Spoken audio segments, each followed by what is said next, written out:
Kilichi Aladji Agarwa, une référence qui n'a pas son pareil, une qualité qui n'a point d'égal. Mohamed Sani est le maître d'hôtel.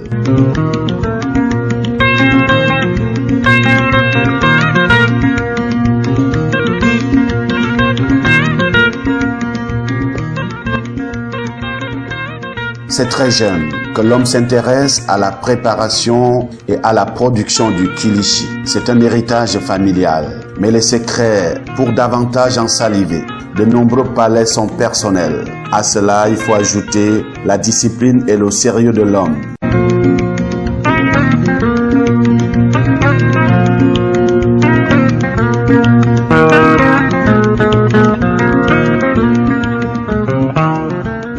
Mohamed Sani, au propre comme au figuré, compte parmi les plus grands maîtres du kilichi à travers le monde. Et à Agarwa, sa ville natale, Mohamed Sani n'a point de concurrent dans la préparation de ce mets de plus en plus prisé à travers le monde, l'Afrique et le Cameroun.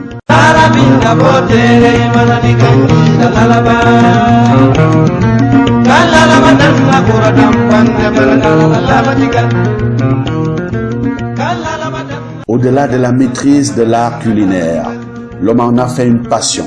Son labo culinaire, si au quartier Fulbert 4 à Agarwa, ne désemplit pas.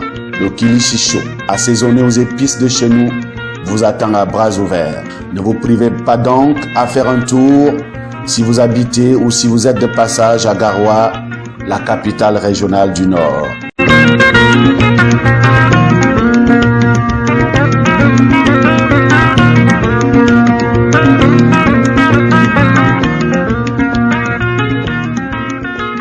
Les prix sont à la portée de tous. Ils varient entre 500 et au-delà, c'est en fonction du poids.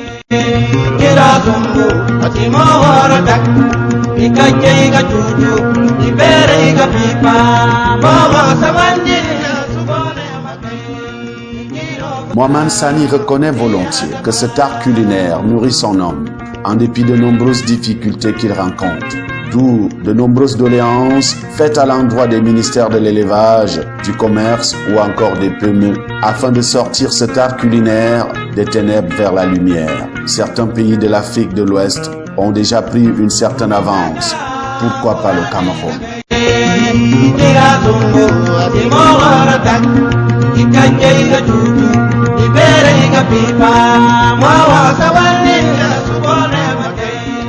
S'extasier donc devant un morceau de kilichi, c'est bien. Surtout celui préparé par le grand maître Mohamed Sani. Mais connaître le processus de préparation est encore mieux. Alors, suivons le guide. Nous sommes ici au complexe Soya, ici au quartier Fulbert 4 à Agarwa, un complexe spécialisé dans la préparation du kilichi, une spécialité culinaire locale que l'on trouve dans la ville de Agarwa. Je vous invite d'ailleurs à y faire un tour chaque fois que vous serez dans la capitale régionale du Nord. Vous y serez bien servi. Mais avant, faisons un cours de préparation du kilichi avec le spécialiste, le boss, le patron, l'expert. J'ai nommé Mohamed Sani Abdou. Les étapes de fabrication des kilichi, ça commence par le choix des viandes. Donc il y a le choix de la viande depuis laboratoire jusqu'au marché. Il y a aussi le choix de la partie de la viande. Il y a aussi le nettoyage. Bon, comme vous voyez là, ça c'est l'étape de nettoyage. Après avoir fait le parage, vous avez vu la viande en morceaux, en quartier. Donc on a fini de faire le parage. Maintenant il est en train de nettoyer. D'enlever les parties dures, vous voyez là, ça sont des parties dures de muscles. Mais ça c'est pas bon pour les kilichi, donc il faut qu'on enlève ça. Donc voilà ça. Tout ça sont des parties dures, donc les tendons. Donc ça doit pas être dans les kilichi. Ça qu'on enlève. Et comme vous voyez là, donc pour les kilichi, il faut la viande rouge, il faut la bonne viande rouge, donc bien nettoyée. Donc ça c'est une viande qui a été bien nettoyée. On a enlevé les parties dures qu'on voyait là, les tendons. Donc voilà ce qui est resté comme la viande rouge. Il y a les déroulages, on peut dire que les étalages, il y a le séchage. On consomme bien. Et pour cela, nous, notre cliché, on met ça au four pour éviter les poussières, les mouches qui déposent dessus, pour éviter tous les bactéries, tous les microbes. Donc voilà, on met ça au four et puis on ferme et on laisse ça que ça cherche. Vous voyez?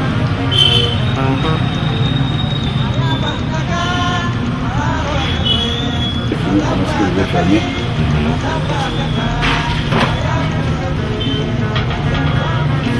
Voilà.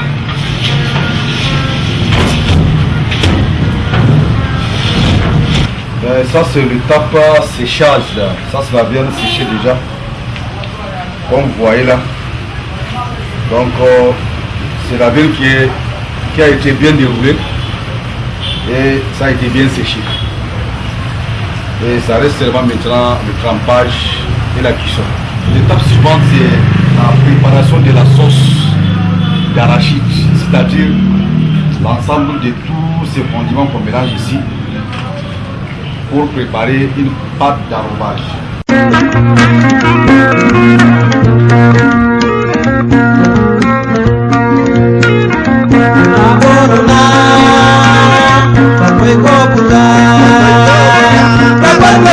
Vous voyez non?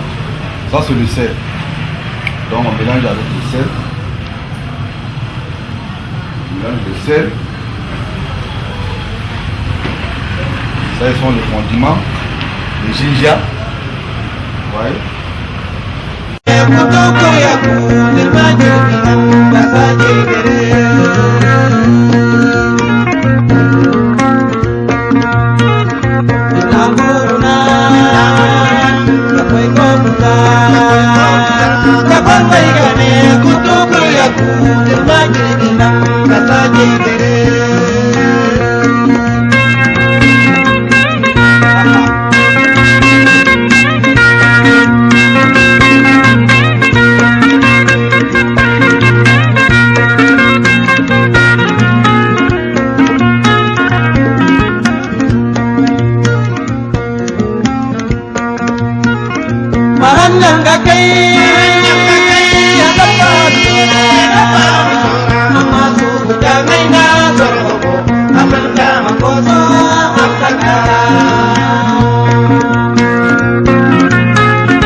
Mais avant toute chose, nous devons savoir que le kilishi dépend de la viande.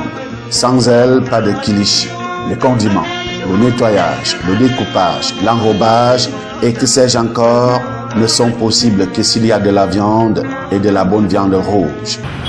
Je sais, chers amis, que vous avez aimé. Prenez la vie du bon côté. Rendez-vous au quartier Fulbert 4, en ces lieux, pour manger du bon kilishi. Quant à moi, je prends l'avance. Et permettez-moi de prendre un bon kilishi et déguster. Que c'est bon. Que c'est bon.